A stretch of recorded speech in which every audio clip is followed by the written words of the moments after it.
Good afternoon class eighth के पिछले video में एक्सरसाइज 1.1 से हमने क्वेश्चन नंबर 1, 2, 3, 4 और 5 तक किया था।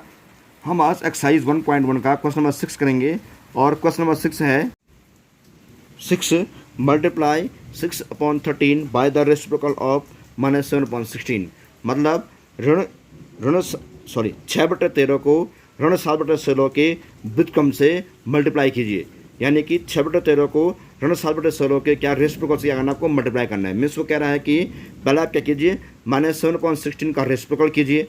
-7/16 का रेसिप्रोकल करने के बाद आप उसको 6/13 से क्या कीजिए, मल्टीप्लाई कीजिए। तो इस प्रश्न को करने से पहले हमको पहले -7/16 का रेसिप्रोकल करना होगा, यानी कि व्युत्क्रम उल्टा करना होगा। तब उसको हमें क्या करना पड़ेगा, 6/13 से गुणा करना पड़ेगा। तो इसके लिए हम पहले लिखेंगे द रेसिप्रोकल ऑफ -7/16 इज -16/7। तो हमने पहले -7/16 का उल्टा किया वह ऋण 16/6, इसको हमने उल्टा कर दिया।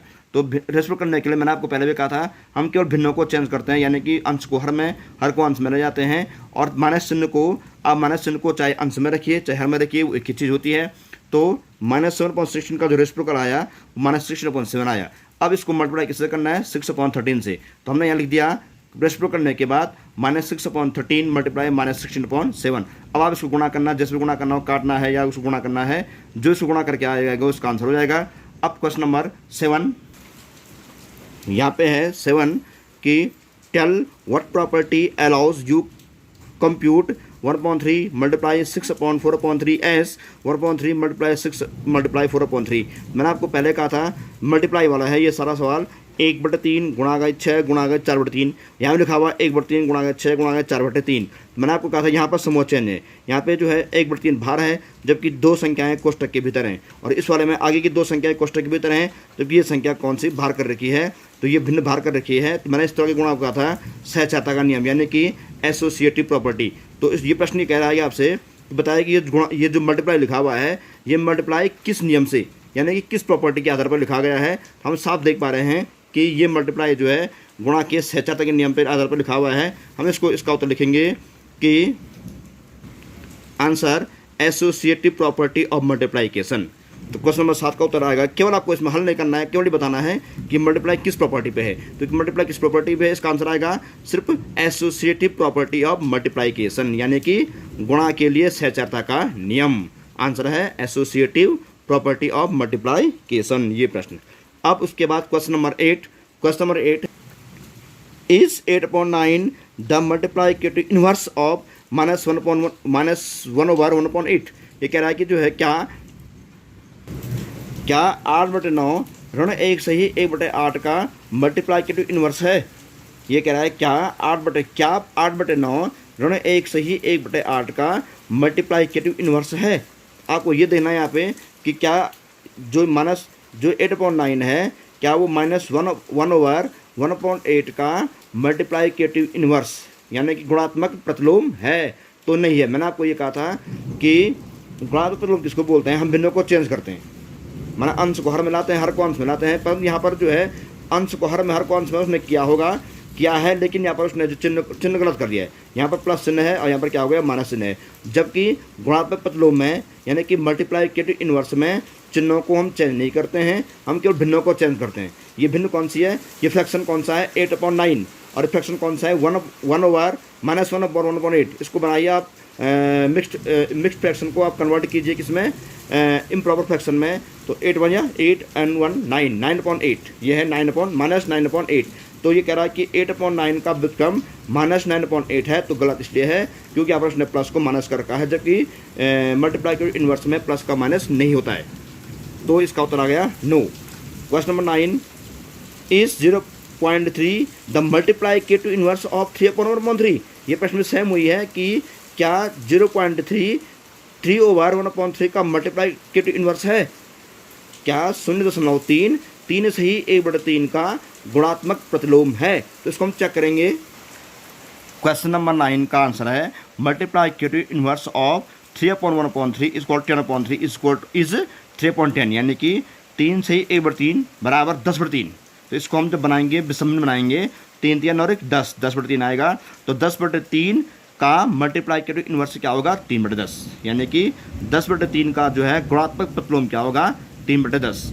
अब ये कह रहा है कि जो प्रश्न ने ये कहा था किताब में कि 0.3 3 से ही 1/3 का मल्टीप्लाई करो इन्वर्स है। हम चेक करेंगे कि ऐसा है कि नहीं है। तो फिलहाल हमने लिख चुके हैं कि 3 से ही 1/3 यानी कि 10/3 का जो मल्टीप्लाई करो इन्वर्स है वो क्या है 3/10 है।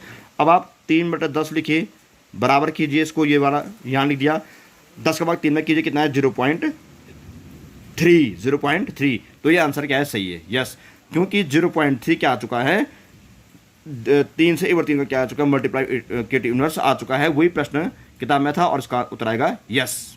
क्वेश्चन नंबर 10 लिखा हुआ है, इसमें प्रश्न है कि राइट यानी कि लिखिए। आप इनके जो क्वेश्चन दे रखे हैं उन्होंने 1 2 3 क्वेश्चन दे रखे हैं, आप इनके आंसर लिखिए, सिर्फ आपको इनके आंसर लिखना है।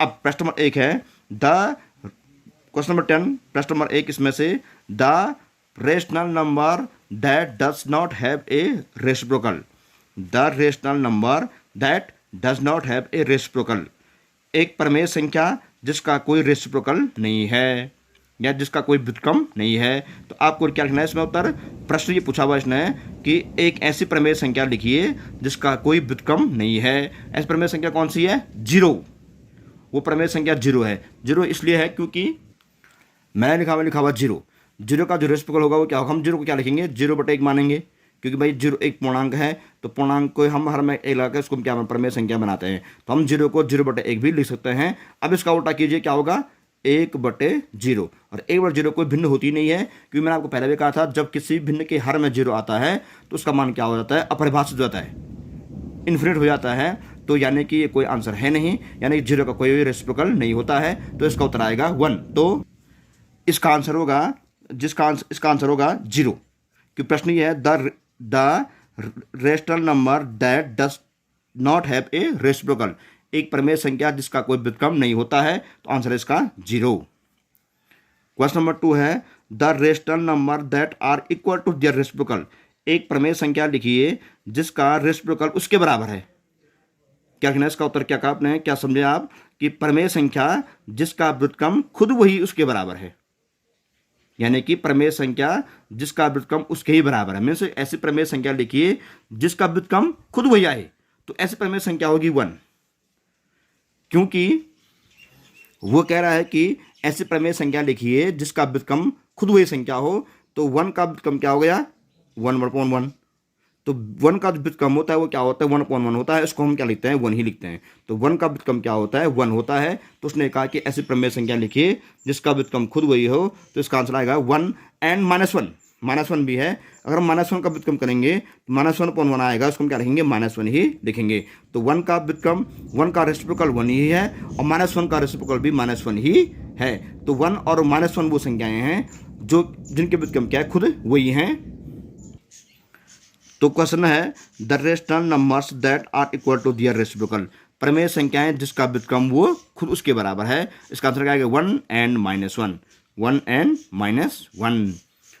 तीसरा the rational number that is equal to negative, एक प्रमेय संख्या जो अपने नेगेटिव के बराबर है, वो है इसको हम कहेंगे 0 अपने नेगेटिव के बराबर है, क्योंकि 0 एक ऐसा पूर्णांक है जो प्लस में होता है और नहीं माइनस में होता है, यानी 0 नेगेटिव में नहीं होता है। तो 0 का उत्तर, इसका उत्तर आएगा 0। अब क्वेश्चन नंबर 11 है फिलिंग द ब्लैंक्स, इन खाली स्थानों को भरिए। फिलिंग द ब्लैंक्स में आप खाली स्थान भरना है, यहाँ पर क्या आना चाहिए। पहला है 0 हैज़ डैट रेसिप्रोकल, कि 0 हैज़ हम यहाँ लिखेंगे नो नो मीन्स नहीं, 0 हैज़ नो रेसिप्रोकल, 0 का कोई रेसिप्रोकल नहीं होता है। क्योंकि मैंने भी आपको इससे पहले प्रश्न कहा था कि 0 एक ऐसी संख्या है जिसका जिसको हम रेसिप्रोकल करेंगे तो वो कोई संख्या होती नहीं है, कोई भिन्न नहीं होती है, तो 0 का कोई रेसिप्रोकल नहीं होता है। दूसरा the number ... and ... are their own reciprocal, कि द नंबर 1 एंड -1, इसका आंसर आएगा the numbers 1 and -1 are their own reciprocal, संख्याएं 1 और ऋण 1 का रेसिप्रोकल वो खुद हैं, क्योंकि 1 का उल्टा 1 ही होता है, ऋण 1 का उल्टा भी ऋण 1 ही होता है। तो 1 एंड -1 के रेसिप्रोकल कौन है, वो खुद ही हैं। ये उसका उत्तर क्या आएगा 1 एंड -1। तीसरा द रेसिप्रोकल्स ऑफ -5 इज ये कह रहा है कि -5 का रेसिप्रोकल क्या होगा, -1/5। बस 5 का उल्टा 1/5, ऋण 5 का उल्टा ऋण 1/5। तो रेसिप्रोकल मीन्स क्या होता है, व्युत्क्रम करना, यानी कि भिन्न को पलट देना। The reciprocals of -5 is -1/5। Number 4, reciprocals of 1/x where x is not equal to 0 is. तो ये सिर्फ प्रश्न ये है कि रेसिप्रोकल ऑफ 1/x, 1/x का रेसिप्रोकल क्या होगा, x। 1/x का उल्टा x/1, यानी कि उसको हम x ही कहेंगे। The reciprocal of 1/x is x। 5, the product of two rational number is always a rational number. कि द प्रोडक्ट मीन्स गुणा, ये मल्टीप्लाई को बोलते हैं product. The product of two rational numbers is always a rational numbers. कि दो प्रमेय संख्याओं का गुणा हमेशा प्रमेय संख्या ही होता है। अब कोई भी दो प्रमेय संख्याओं का गुणा कीजिए, जो इसका उत्तर आएगा वो भी एक प्रमेय संख्या ही आएगा। माना प्रमेय संख्या है कोई 2/3, कोई है 5/6, आप 2/3 गुणा 5/6 कीजिए, जो उत्तर आएगा वो भी एक प्रमेय संख्या ही होगा। तो इसलिए हमें क्या आएगा, rational number. Last number 6, the reciprocal of A positive rational number is positive. इसने कहा the reciprocal of A positive rational number is positive rational number, यानी कि पॉजिटिव। इसका मतलब ये होता है the reciprocal of A positive rational number, एक पॉजिटिव मीन्स धनात्मक प्रमेय संख्या का रेसिप्रोकल धनात्मक ही होता है। कि मैंने आपको कहा था कि रेसिप्रोकल में क्या करते हैं, केवल भिन्नों को पलटते हैं, चिन्हों को नहीं पलटते हैं। यानी कि अगर कोई प्लस में है उसका रेसिप्रोकल प्लस में ही होगा, कोई माइनस में उसका रेसिप्रोकल माइनस में ही होगा। तो यहाँ पर आएगा the reciprocal of A positive rational number is positive. इसका उत्तर आएगा क्या, पॉजिटिव। तो यहाँ पे हम एक्सरसाइज 1.1 को फिनिश कर चुके हैं। तो एक्सरसाइज 1.1 पूरा हमने ख़त्म कर दिया है। तो मैं आपसे ये कहना चाहूँगा कि होमवर्क में आपको आज क्वेश्चन नंबर जहाँ से स्टार्ट करना था हमको, प्रश्न नंबर 6 से लेकर के प्रश्न नंबर 11 तक, लास्ट तक ख़त्म करें इसको। फिर कोई मैं इस होमवर्क को करना, और इस होमवर्क को मुझे कल तक शाम तक 8 बजे तक चेक करा देना। अगले टॉपिक में अगले क्लास में आगे के टॉपिक पर चर्चा करेंगे। तब तक के लिए गुड बाय।